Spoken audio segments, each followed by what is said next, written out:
أعوذ بالله من الشيطان الرجيم. بسم الله الرحمن الرحيم.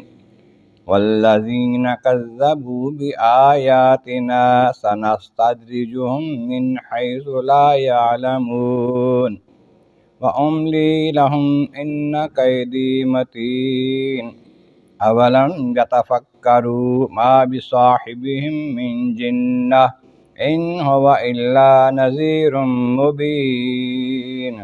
صدق اللہ العظیم. حمد و ثناء رب کریم اور درود و سلام بر سید خیر الانام کے بعد سورۃ الاعراف کی آیت نمبر 182، 83 اور 84 تلاوت کی گئی ہیں، جو 9ویں پارے کے 13ویں رکوع میں ہیں۔ اس سے پہلی آیتوں میں فرمایا گیا کہ اللہ تبارک و تعالیٰ کے بڑے اچھے اچھے نام ہیں، رحمان، رحیم، ستار، غفار۔ ان میں سے جس نام کے ساتھ ساتھ چاہو پکارو، اور جو ان ناموں کے بارے میں حق سے نکلتے ہیں، حق کے خلاف بات کرتے ہیں، ان سے علیحدہ رہو، ان کو ان کے کیے کا بدلہ مل جائے گا۔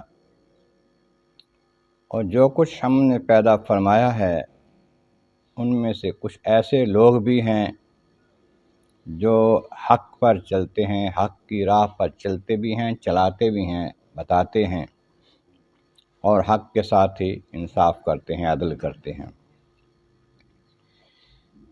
آپ میں وہ لوگ جو ہماری آیتوں کو جھٹلاتے ہیں، ہماری آیات کا جنہوں نے انکار کیا، ان کو جھوٹا کہا، اللہ کے کلام کو، اللہ کے نبی کو، نبی کی باتوں کو، سنستدرجہم، ہم بتدریج آہستہ آہستہ ہم انہیں لے جا رہے ہیں نیچے کی طرف، جہنم کی طرف۔ من حیث لا یعلم، اس طرح کہ ان کو پتہ ہی نہیں ہے ان کا کیا ہو رہا ہے۔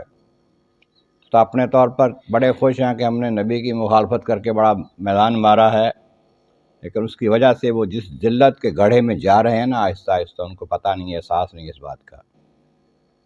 املی لہم، میں انہیں مہلت دے رہا ہوں، ان کو مال اور زیادہ دے دیتا ہوں، ان کی عمریں اور بڑھا دیتا ہوں، کر لو جو کرنا ہے، آخر تمہارا انجام تو ہم نے وہی کرنا ہے جو لکھا ہے۔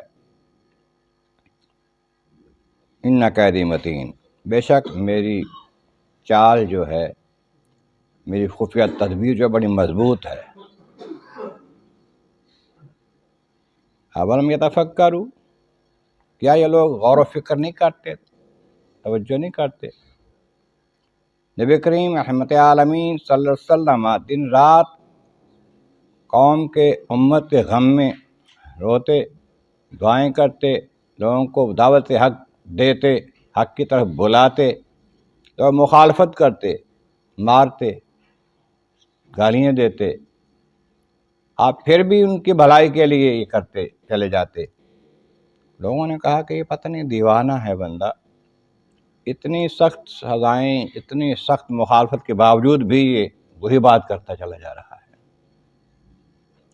ایک روایت میں یہ ہے کہ آپ آقا کریم صلی اللہ علیہ وسلم نے پہاڑی پر چڑھ کر لوگوں کو بلایا، ایک ایک قبیلے کا نام لے کے بلایا، آؤ میرے پاس، میں تمہیں بات بتاؤں۔ آئے تو کہا اللہ سے ڈرو، آنے والے عذاب سے ڈرو، اللہ کی طرف توجہ کرو۔ کوئی لوگ کہنے لگے یار یہ دیوانہ ہے، اتنی لوگوں کو بلا کے ایسی بات کر رہا ہے جس کو سمجھ نہ آئے کسی کو۔ تو خالق کائنات نے فرمایا اولم یتفکروا، انہوں نے غور و فکر نہیں کیا، توجہ نہیں کی۔ 40 سال جو ان میں رہا ہے، کبھی کوئی ایسی بات کیا جو دیوانگی والی ہو، جو عقل میں نہ آتی ہو، سمجھ میں نہ آتی ہو، کبھی جھوٹ بولا ہو، سارے صادق اور امین کہتے ہو؟ غور کرو، ما بصاحبہم من جنہ، ان کے اس محبوب خدا بندے کو، ان کے ساتھی کو کوئی جنون نہیں ہے، کسی قسم کا ان کو جنون نہیں ہے، ایسے نہیں ہے کہ یہ سمجھ کی بات نہیں کر رہے، یہ عقل مند ہیں۔ تم سارے لوگوں سے زیادہ فہم فراست والے اور عقل مند اور سمجھدار ہیں۔ لیکن ان ہوا الا نذیر مبین، یہ محبوب خدا تو کھلا ہوا ڈر سنانے والا ہے، تمہیں ڈر سنا رہا ہے کہ تم باز آ جاؤ اپنی روش سے، اللہ تعالیٰ کی طرف آ جاؤ، اللہ تعالیٰ کے حق کی کلام کی طرف آ جاؤ، تمہارا بھلا ہوگا، تمہارے بھلے کی بات کر رہے ہیں، اس وقت تمہیں ڈر سنا رہے ہیں، بارے انجام بد سے تمہیں بچانے کی کوشش کر رہے ہیں، تم کہتے ہو انہیں جنون ہے، انہیں کوئی جنون وغیرہ نہیں ہے، تمہیں ہے اگر کچھ تم اپنا علاج کرو۔ اور یہ محبوب خدا واضح صاف طور پر تمہیں سمجھا رہے ہیں اور بتا رہے ہیں احسن طریقے سے، ایسے کلام کے جو سب کی سمجھ میں آ جائے، تمہیں ڈر سنا رہے ہیں آنے والے وقت کے بارے میں، اگر تم ڈر جاؤ گے اور ان کے کہنے پر لگ جاؤ گے تو کامیاب ہو جاؤ گے، ورنہ عذاب کے لیے تیار رہو۔ اللہ تبارک و تعالیٰ کی بارگاہ عالیہ میں عرض مولا کریم، محبوب کریم کا صدقہ قرآن کریم کا فہم اور اعمال صالح نصیب فرما، وآخر دعوانا ان الحمد للہ رب العالمین۔